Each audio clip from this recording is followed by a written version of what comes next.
have updated our policies and procedures in regards to that to cover all jurisdictions. And so, for example, in Queensland, being in Queensland, if you were required to access any information in regards to workplace health and safety, you would go to WorkCover Queensland. That's where we would access that information from. So there's two areas that have been identified as concerns within Australia Hardware through the consultation process. The first one of those is manual lifting in the outdoor furniture area with customer service staff. And so the areas that were identified is there is an increased risk of people having time off from work, from lifting injuries, from back injuries and that. So we've looked at the risk management of this and gone through the step process of the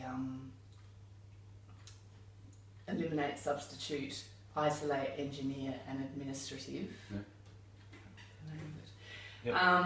And I guess the first step in preventing further injuries would be to eliminate the issues that we currently have. So just looking at the first question any staff member asking themselves before they actually go to lift something is, does this need to be lifted? Do I need to lift this? Can I get help to lift this? Or is there a machine that can lift this for me? So just checking in with those questions to ensure that we are aware of what we're doing. Now there's going to be training provided on manual lifting for all staff members as we expand. So everyone will have that training, and that training, their training records will be updated with that. But one of the reasons I've got you here today, I guess, is to see if there's anything that you can add to what we've already discovered and some of the solutions that we've already provided. Yeah, I think a couple of concerns I've got with hazardous manual tasks and the chemicals, use of the chemicals in Australian hardware. But just with the hazardous manual tasks, is storing stuff on high shelves, lifting them up on the high shelves.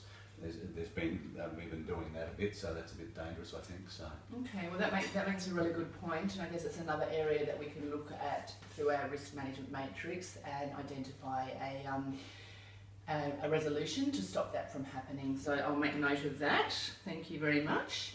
The second area of concern that has been discovered is the hazard chemicals. So the use of hazard chemicals with forklift drivers, and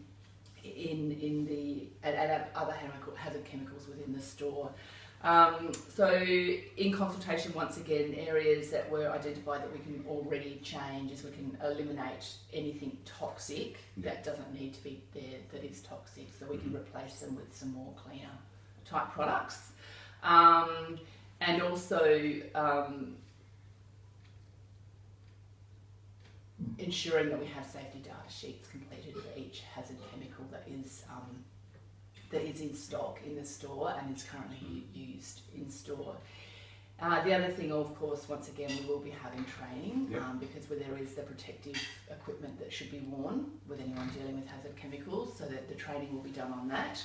So there'll be gloves and goggles and equipment training as well. So, and just, you know, you work in amongst that area, so I was just wondering if there's anything that you've noticed or anything that you've identified as being a current risk. Yeah, it's just the storage of it. I think needs to be controlled a little bit better. The hazardous chemicals in particular. There's no proper locked or proper storage area for it, so they're all on shelves. So it's just so I think that's something that's important that we help.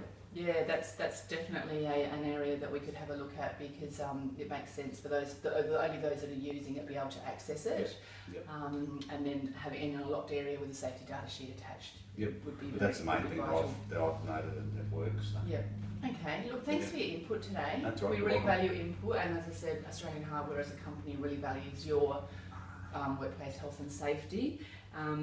If there's anything else that you think of, I guess, in the meantime, or any risks that you identify, we now do have a risk management procedure document in place that you can access through the intranet, or you can always access it through the manager's office as a hard copy as well.